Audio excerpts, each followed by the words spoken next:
Government seat ಸಿಕ್ಕಿತ್ತು. ಮೊದಲನೇ ವರ್ಷ ಮುಗಿದಿತ್ತು, 2ನೇ ವರ್ಷದಲ್ಲಿ ಓದ್ತಾಯಿದ್ದ. ನನ್ನ 2:30 ಫೋನ್ ಮಾಡಿದೆ ನಾನು. ಫೋನ್ ತೆಗೆಯಲಿಲ್ಲ. ಏನೋ ಕಾಲೇಜಿನಲ್ಲಿದ್ದಾರೇನೋ. ನಾನು ಇದನ್ನು ಹೇಳೋದಕ್ಕೆ ನಾನು ಫೋನ್ ಮಾಡಿದೆ, ಆದರೆ ಫೋನ್ ತೆಗಲಿಲ್ಲ. ಆಮೇಲೆ ಕ್ಲಾಸ್ನಲ್ಲಿದ್ದಾರೆ ಅಂತ ನಾನು ಸುಮ್ಮನಾಗೋಗ್ಬಿಟ್ಟೆ. ರಾತ್ರಿ ಸಾಯಂಕಾಲ 6:30 ಫೋನ್ ಬಂತು. ಏನೋ ಹಿಂಗೆ ಹಾಸ್ಪಿಟ್ಲ್ನಲ್ಲಿದ್ದಾರೆ, ಚೆನ್ನಾಗಿದ್ದಾರೆ ಅಂತ ಫೋನ್ ಬಂತು. ನಾವು ಕಾರ್ ಹಾಕ್ಕೊಂಡು ಹೋದ್ವಿ. ಅಷ್ಟರಲ್ಲಿ ನಮ್ಮವ್ರು ಹೇಳಲಿಲ್ಲ, ಇದ್ದಾರೆ ಅದೇನು ಕಾಲ್ಸ್ಗಳಿದೆ ಅದಿದೆ ಅಂತ ಹೇಳ್ಕೊಂಡಿದ್ರು. ಬೆಳಗ್ಗೆ ಬಂದು ನಮ್ಮನ್ನು ಕಾರ್ನಲ್ಲಿ ಕೂರಿಸ್ಕೊಂಡು ಬಂದುಬಿಟ್ರು. ಅಷ್ಟೇ ಸರ್.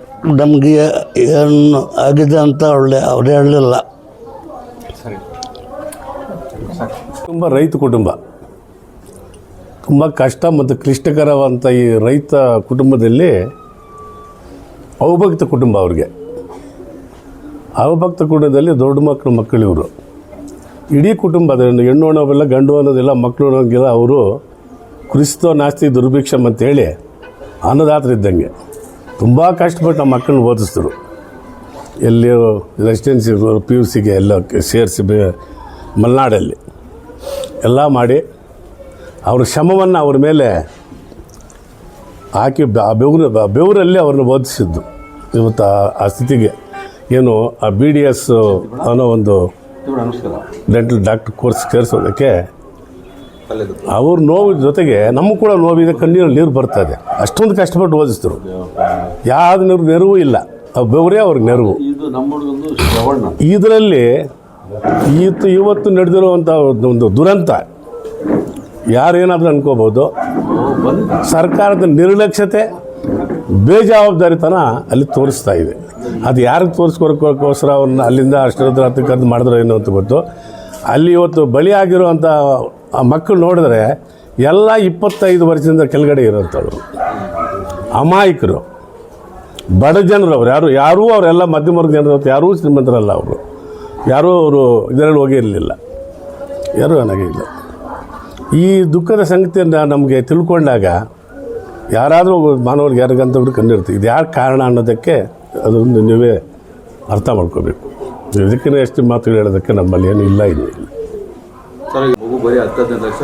ಏನಲ್ಲ, ಬೆವರು ಸುರಿಸಿ ಹೆಣ್ಮಕ್ಳು ನೋಡಿದ್ರೆ ಯಾರು 60 kg ಹೆಣ್ಮಕ್ಳು ಯಾರೂ ಇಲ್ಲ ಮನೆಯಲ್ಲಿ ಅಂತ ಬಂದು ಆ ಬೆವರಲ್ಲಿ ಆ ಮಗುನ ಬೆಳೆಸಿ ಹೋಗಿ ವಿದ್ಯಾವಂತರು ಮಾಡಿರೋದು.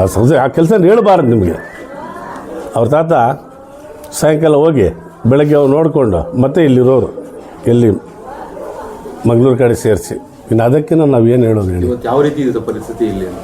ಈ ಪರಿಸ್ಥಿತಿಗೆ ಪದಗಳೇ ಇಲ್ಲ. ಇದು ಏನಾಗಿದೆ ಹೇಳೋದು? ಇವತ್ತೆಲ್ಲ ನೋಡ್ತಾ ಇದ್ದೀವಿ, ತಂದೆ ತಾಯಿ ಕುಟುಂಬ, ಅವಿಭಕ್ತ ಕುಟುಂಬ ಅಂತ ಹೇಳಿದ್ರಲ್ಲ. ಇವತ್ತು ಅವಿಭಕ್ತ ಕುಟುಂಬನ ಕಾಣಿಸೋದಿಲ್ಲ. ಅವರೆಲ್ಲರೂ ಶ್ರಮ ಒಬ್ಬರದಲ್ಲ, ಅವಿಭಕ್ತ ಕುಟುಂಬ ಶ್ರಮ ಅವ್ರ ವಿದ್ಯಾಭ್ಯಾಸಕ್ಕೆ ಪ್ರೇರೇಪಣೆ. ಆ ಶ್ರಮನೇ ಅವ್ರ ಪ್ರೇರೇಪಣೆ ವಿದ್ಯಾಭ್ಯಾಸಕ್ಕೆ. ಯಾವ ರೀತಿ ನೋವನ್ನು ಸರ್, ಅದಕ್ಕೆ ಅದನ್ನು ನಾವು ಹೇಳಬಾರ್ದು ಅಂತ ಹೇಳಿದ್ನಲ್ಲ. ಮನುಷ್ಯನ ಹೇಳಿ ಯಾವ ರೀತಿ ಅನ್ನೋದಕ್ಕೆ ಅದಕ್ಕೆ ಪದಗಳೇ ಇಲ್ಲ. ಅದನ್ನು ಇಲ್ಲ. ಇವಾಗ ನಮಗೇನೋ ಬಾಯಲ್ಲಿ ಮಾತು ಬರ್ತಾ ಇದೆ, ನಾವು ಹೇಳೋಕ್ಕಾಗ್ತಾ ಇಲ್ಲ. ಹೇಳಿದ್ನಲ್ಲ ಇವತ್ತು ಈಗ ಇಲ್ಲಿಗೆ ಯಾಕೆ ತಂದಿದ್ದು, ಹಂಗೆ ಹೋಗಿದ್ದೆ ಚೆನ್ನಾಗಿರುತ್ತೆ ಅಂತ ಹೇಳಿದ್ನಲ್ಲ. ಮನೆ ಹತ್ರ ತಂದಿದ್ದೇ ಬೇಕಾಗಿರಲಿಲ್ಲ, ಹಂಗೆ ಕಳಿಸ್ಬೇಕಾಗಿತ್ತು ಅಂತ ಹೇಳಿದೆ ನಾನು. ಸಂಸ್ಕಾರ ಹಂಗೆ ಮಾಡಿ ಹಂಗೆ ಕಳಿಸ್ಬೇಕಾಗಿತ್ತು. ಈ ನೋವು ಇದು ನಮ್ಮ ದುಮ್ಮಾನ ನಮ್ಮ ಕೇಳಕ್ಕೆ ಆಗ್ತಾ ಇಲ್ಲ ತಡೆಯೋಕ್ಕೆ.